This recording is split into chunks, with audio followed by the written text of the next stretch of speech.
উত্তৰ-পূব উদ্যোগী নাৰী সন্থাৰ ৩১ সংখ্যক প্ৰতিষ্ঠা দিৱস। পদ্মশ্ৰী হেমপ্ৰভা চুতীয়া আৰু গান্ধীবাদী নেত্ৰী কুসুম মুখাৰ্জীক বিশেষ সম্বৰ্ধনা। নাৰী সবলীকৰণৰ এক অন্যতম সংগঠন উত্তৰ-পূব উদ্যোগী নাৰী সন্থা ডিব্ৰুগড় জিলাই ৩১ সংখ্যক প্ৰতিষ্ঠা দিৱসৰ লগত সংগতি ৰাখি তাঁতৰ শালত ধৰ্মগ্ৰন্থক বৰ্ণবস্ত্ৰ ৰূপ দি এক প্ৰকাৰৰ অসাধ্যকো সাধন কৰি তোলা অসম গৌৰৱ পদ্মশ্ৰী বঁটাৰে সন্মানিত মৰাণৰ কাজী শিপিনী হেমপ্ৰভা চুতীয়া আৰু প্ৰবীণ গান্ধীবাদী নেত্ৰী বিশিষ্ট সমাজকৰ্মী কুসুম মুখাৰ্জীক বিশেষ সম্বৰ্ধনা জ্ঞাপন কৰা হয়। ডিব্ৰুগড় জাগৃতি গৃহত অনুষ্ঠিত ডিব্ৰুগড় জিলাৰ সম্পাদিকা জুলি দিহিঙীয়াই আটধৰা তথা কেন্দ্ৰীয় সমিতিৰ সভানেত্ৰী কিৰণ বৰাৰ সভাপতিত্বত অনুষ্ঠিত হোৱা প্ৰতিষ্ঠা দিৱসৰ কাৰ্যসূচীত সম্বৰ্ধনা গ্ৰহণ কৰি হেমপ্ৰভা চুতীয়াই বস্ত্ৰশিল্পৰ জৰিয়তে কিদৰে অসমীয়া শিপিনীয়ে স্বাৱলম্বী হ'ব পাৰে আৰু অসম চৰকাৰে মহিলা শিপিনীসকলক প্ৰশিক্ষণৰ জৰিয়তে কেনেদৰে দক্ষ কৰি তুলিব পাৰে সেই সন্দৰ্ভত বক্তৃতা প্ৰদান কৰাৰ লগতে তেওঁ নিজাববীয়াকৈ আগ্ৰহীসকলক প্ৰশিক্ষণ প্ৰদান কৰাৰ বাবে আগ্ৰহৰ কথা ব্যক্ত কৰে। ত্ৰিবেণী মহিলা সংঘৰ সভানেত্ৰী প্ৰগতি শইকীয়া, বৃহত্তৰ ডিব্ৰুগড় প্ৰেছ ক্লাবৰ সম্পাদক ৰাতুল বুঢ়াগোহাঁই উপস্থিত থাকি বক্তব্য প্ৰদান কৰে। ডিব্ৰুগড়ৰ তথা অসমৰ উদ্যোগী নাৰীসকলক লৈ ৩০ বছৰ পূৰ্বে গঠন কৰা উত্তৰ-পূব উদ্যোগী নাৰী সন্থাই অসমৰ লগতে সমগ্ৰ উত্তৰ-পূৰ্বাঞ্চল আৰু দেশৰ বিভিন্ন ৰাজ্যৰ মহিলাসকলক স্বাৱলম্বনৰ এক মঞ্চ তৈয়াৰ কৰি দিয়াৰ ক্ষেত্ৰত অন্যতম হিচাপে পৰিগণিত হোৱা বুলি কৈ বৃহত্তৰ ডিব্ৰুগড় প্ৰেছ ক্লাবৰ সম্পাদক ৰাতুল বুঢ়াগোহাঁয়ে নাৰীসকলৰ মহান উদ্দেশ্যৰ শলাগ লয়। যি নাৰীয়ে এসময়ত নিশাটোৰ ভিতৰতে দেশৰ কাৰণে ওলাই যোৱা নিজ স্বামীক মংগলৰ কাৰণে নিশাটোৰ ভিতৰতে কবচ বৈ দিছিল, সেই নাৰীৰ একাংশ এতিয়া বস্ত্ৰশিল্পনো কি বা তাঁতশালৰ সন্দৰ্ভত বিশেষ জ্ঞান নাই।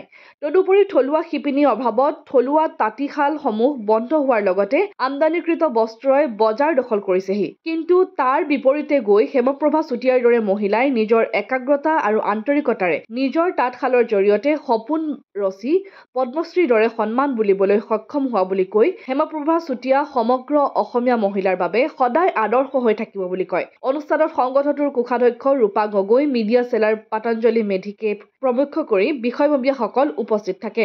হয়, আচলতে আমি নাৰীয়ে নাৰীৰ শক্তি হ'ব লাগিব। আমি নাৰীয়ে নাৰীৰ শত্ৰু নহৈ পিনি যদি আমি হাতে হাত মিলাই পিনি আমি তেখেতসকলক আগুৱাই আনিবলৈ আমি নিজৰ প্ৰচেষ্টা কৰিব লাগিব। আৰু যিটো আমি এইটো আমাৰ উত্তৰ-পূব উদ্যোগী নাৰী সন্থা আমি এটা নতুন প্ৰচেষ্টা লৈছোঁ। আৰু অলপতে যোৱা বহাগৰ মানে আগন্তুক বহাগত আমি এখন ডাঙৰ এক্সিবিশ্যন আমি মানে আয়োজন কৰিছিলোঁ, য'ত আমাৰ উত্তৰ-পূব নাৰী সন্থাই আমি উদ্যোগটো আমি লৈছিলোঁ। কিন্তু আমাৰ গোটেই নৰ্থ ইষ্টৰ যথেষ্টখিনি এণ্টাৰপ্ৰেনাৰ ইয়াত আমাৰ অনুষ্ঠিত প্ৰগ্ৰেমটো তেওঁলোকে সহযোগ কৰিছিলে আৰু তেওঁলোকে যথেষ্ট উপকৃত হৈ গৈছে। আৰু তেওঁলোকক আমি পাৰ্চনেলি যেতিয়া আমি সুধিছিলোঁ আপোনালোকৰ বিক্ৰী বাৰ্তা কেনেকুৱা হৈছে, তেওঁলোকে নিজে বহুত কষ্ট কৰি হাতেৰে বোৱা কাপোৰ, নিজে হাতেৰে বনোৱা কিছুমান বস্তু, থলুৱা বস্তু লৈ আহিছিলে আৰু তেখেতসকলে যথেষ্ট উপকৃত হ'ল। আৰু বহুতখিনি মানে তেওঁলোকে বিহুৰ ঘৰত বিহু পাতিবৰ কাৰণে তেওঁলোকে যিখিনি মানে এটা মূলধন লাগে সেইটো আমাৰ এই এক্সিবিশ্যনৰ পৰাই তেওঁলোকে মানে উপাৰ্জন কৰি নিলে। আমাৰ সেইটো এটা ডাঙৰ ছাকচেছ বুলি আমি ধৰি লৈছোঁ। আচলতে আজি গোটেই উত্তৰ-পূবতে এইটো দিৱস আমি পালন কৰিছোঁ, ফাউণ্ডেশ্যন ডে যিটো প্ৰতিষ্ঠা দিৱস। আৰু ডিব্ৰুগড়ত আমি আছুতীয়া কিছু কাৰ্যসূচী লৈছোঁ। অকল আমি পদ্মশ্ৰী হেমপ্ৰভা বাইদেউ আৰু গান্ধীবাদী নেত্ৰী আপোনালোকে দেখিছে, তেওঁক আমি সম্বৰ্ধনা জনোৱাৰ লগতে আমি ইয়াতে আৰু এটা উদ্যোগ লৈছোঁ। আমি আমাৰ SBI বেংকৰ সহায়ত কেনেকৈ ধৰণৰ মহিলাসকলে ধৰক ইঞ্চুৰেঞ্চ কেনেকৈ কৰিব লাগে বা সেইটোৰেও যে উদ্যোগ এটা আপুনি উদ্যমিতা প্ৰকাশ কৰিব পাৰে, তাৰ ওপৰতে এটা কাৰ্যসূচী আমাৰ অলপ পাছতে আৰম্ভ হ'ব। আৰু আমাৰ ইয়াত কথা হ'ল যে যিসকল মহিলাই উদ্যমিতাৰে কাম কৰি আছে তেওঁলোকক এটা প্লেটফৰ্ম খুব দৰকাৰ।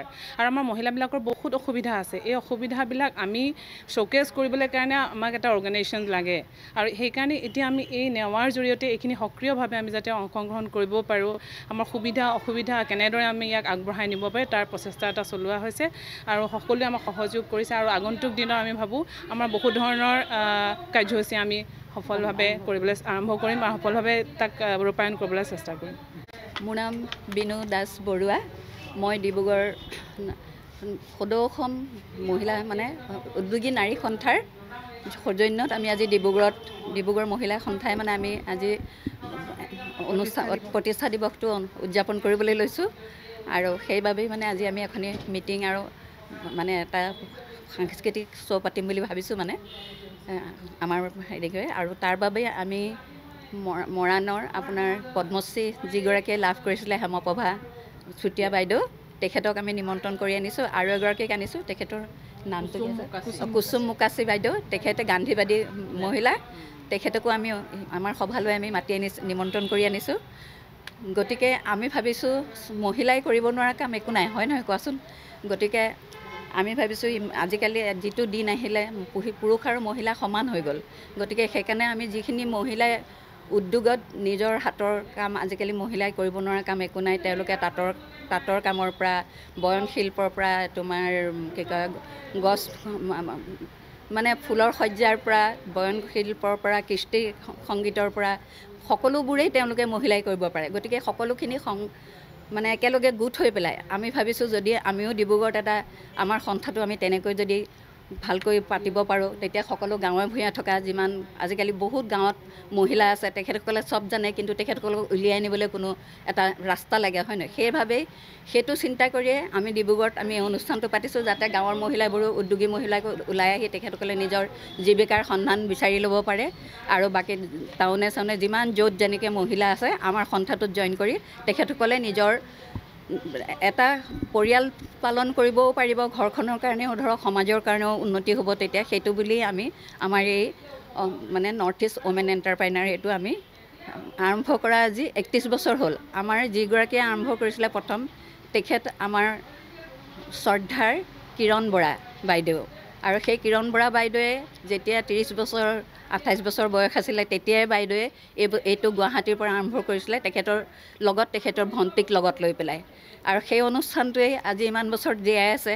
আৰু সকলোৱে মানে এই মহিলাখিনিয়ে, অসমৰ মহিলাখিনিয়ে আমাৰ যিটো মানে নৰ্থ ইষ্ট উদ্যোগী মহিলাখিনিয়ে যিখিনি কাম কৰে, বা হাতৰ বস্ত্ৰৰ কামেই হওক, নৃত্যৰ বা সাংস্কৃতিক হেৰিয়ে হওক, এইবোৰ আমি আজি বহুত বছৰৰ পৰা আমি অকল অসমতে নহয়, আমি ভাৰতৰ বাহিৰৰ বিদেশতো আমাৰ এই বস্তুটো আমি প্ৰতি বছৰে লৈ যাবলৈ সক্ষম হওঁ।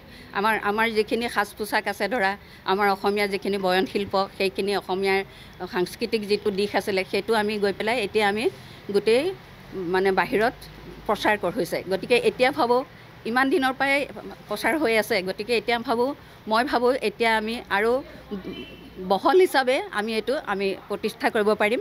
সেইটো লৈয়ে আমি আগবাঢ়ি আহিছোঁ। আৰু আপোনাক সকলো ৰাইজৰ সহযোগ থাকিলে আমি নিশ্চয় এদিন উপকৃত হ'ম, আমাৰ সাফল্য মণ্ডিত কৰি তুলিব পাৰিম আমাৰ অনুষ্ঠানটি নহয়। সেয়ে কামনা কৰি মই মোৰ বক্তব্য সামৰণি মাৰিছোঁ। News desk report, Assam Aditya.